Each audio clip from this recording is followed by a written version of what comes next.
Hello, YouTubers. Welcome, welcome, welcome. Thanks so much for being here with me today. Hi, Otis. Well, I was going to be putting my video up of my conversation that I had with my Aunt Pamela, but yes, Harry showed up to the ESPN award that, we've talked about. And I'm going to do a video on this, and that video with my Aunt Pamela will be on Saturday. So I do hope you'll watch it. So getting into what has happened, I could not believe Harry actually showed up. Meghan showed up too. And I heard his speech. I'm going to talk about it. We got to get into this because, folks, I'm telling you right now, Harry and Meghan are on a mission. They really are. It's not good for us Americans who are here just lollyfooting around and looking at these two wackadoos and trying to figure out what in the world are you doing over here in America. You need to get your butt back over in the United Kingdom where you belong as a prince. You should not be here accepting awards. And that's what we're going to talk about. So let's get into it.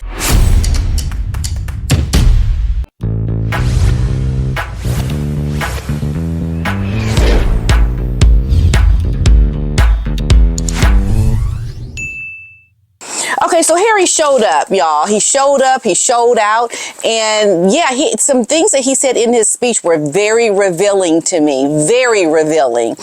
But basically, this is what has happened. So he was honored at the 2024 ESPY Awards in LA, and we know Meghan, she was there with him, and Serena, she was there. She was the host for the evening, and they're talking about this speech. I can see they had this PR written up already. He gave this very emotional speech, and it's like, if you know Harry and what he has done, the shenanigans that he and his wife have done, and you look at him speaking the words of this speech, just words, and you look at it, you're full of crap. I mean, literally, that's what I was thinking the whole time. The things he was saying, I was like, are you serious? For real, like, you're going to say these things? You can't even live up to the things that you're saying in this speech. This is ridiculous. This is a bunch of malarkey, as far as I'm concerned. Your butt don't need to be up there. And this is the thing. They've come to America, and people don't really follow it. A lot of Americans, I'm telling you, they don't really follow it, and they see it in passing. It's like, oh, the prince. The prince, he getting the award. But they don't understand what's going on in the background with this man and what he's done. It's a shame. It really is a shame. But I just want to listen to a couple of things that he said, because when he talked in this speech, I just couldn't believe it. I was beside myself with the hypocrisy of this man. By expressing my deepest gratitude to everyone at the Pat Tillman Foundation, led by Marie Tillman-Shenton, who I'm so honored is here tonight. I'd also like to acknowledge the Tillman family, especially Mrs. Mary Tillman, Pat's mother. Her advocacy for Pat's legacy is deeply personal and one that I respect. No, you don't. If you respected it, you would not stand there and get an award that she did not want you to have. The bond between a mother and son is eternal and transcends even the greatest losses.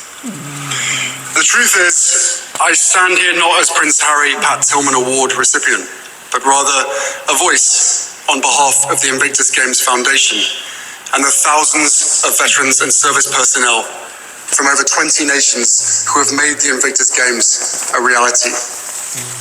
This award belongs to them, not to me. That said... Yeah, you had to say that, because you don't want people throwing tomatoes at your face, okay? But you very, very, very, very much want that award. So much so, I believe you paid for it. I believe you hustled and you tried to get by any means necessary, an award to stand there, because part of his visa application stems from the accolades and things you get on behalf of organizations in the States. I don't know the law fully on how it works, but there is a clause that talks about how your visa is contingent, or can be contingent, on winning awards and prestige and your ability to bring greatness to our country. Don't know it all in the details, but that I did read. So yeah, you very, very much want to be there. I don't care what you say. You want to stand there holding that award, okay? It's about you, Harry. It is of great importance to me to highlight these allies, athletes, and their amazing families for their achievements, their spirit, and their courage at every opportunity, especially on nights like this, in front of people like you. Moments like these help us reach those that need Invictus most and reduce more than 20 veterans a day taking their own lives in this country alone. For those who may not know, Invictus comes from Latin, meaning undefeated or unconquerable. Nelson Mandela credited the poem of the same name, written by the poet William Ernest Henley, for giving him the strength to endure nearly 30 years of imprisonment. And you think about this, the courage, the stamina, the commitment to the cause, that those that were in prison, Nelson Mandela in prison, the hard life that they had, that's what sacrifice is. Doing something that is difficult and overcoming it. Harry and Meghan are the complete opposite of that because they couldn't stand the heat. When it got too difficult in the royal family, they left. Because they don't want to endure the hardship. They don't want to be there when the going gets tough. They want to run and go perpetrate and get awards to make it look like they deserve things. It's not through their work, their hard work, their commitment to enduring toughness and life's difficulties. They can't do that. They're the pretty people who just stand and look pretty and want to get awards. Because the hard work, the difficult sacrifice, sweat and tears and hardship, they can't do that. They've proven it by their fleeing their duty that Meghan promised to do when she married into the royal family and that Harry had promised to do to support his brother. They have abandoned ship because they cannot do the things that they speak about, the people that have really deserved awards and accolades because they really have done the work. Harry and Meghan can't. They've proven it to us. Like that poem, the spirit of the Invictus Games transcends race, time, and borders.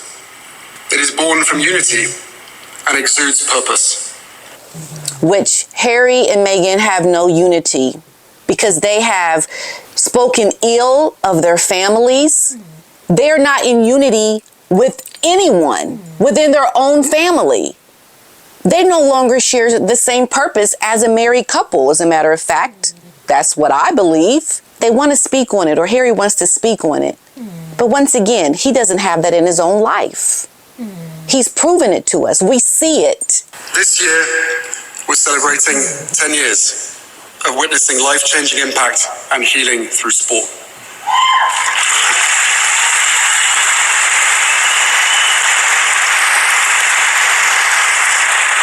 And while so much progress has been made since those first games, the world outside seems to be in an even more precarious state.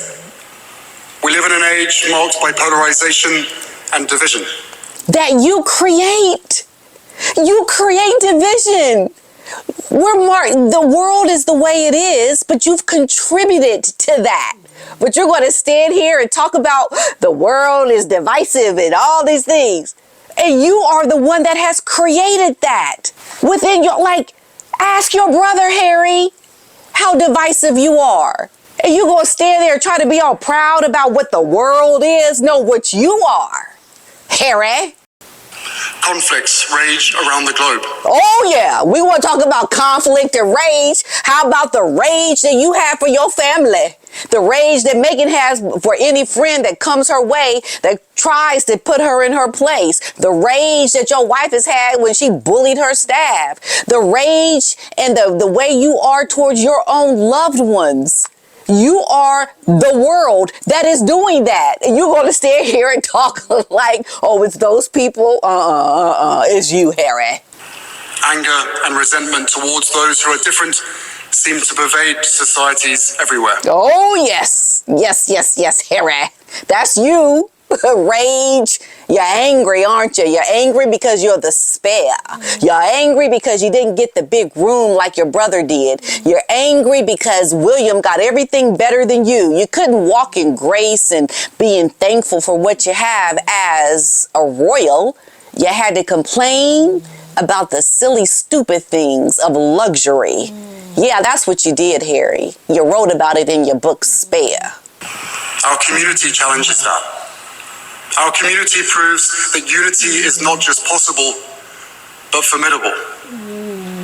The beauty of the Invictus Games lies in how it brings people together, no matter one's nationality, background, or personal struggle. Okay, so I just wanted to make a point that Harry and Meghan have come to America and they are trying to ride the wave of people's ignorance. They are trying to ride the wave of people not understanding anything about who they are. But having that title to come over here to America and just trying to get as much as they can on the backs of the titles, something the Queen was completely against. You're going against everything that you were meant to do as a royal.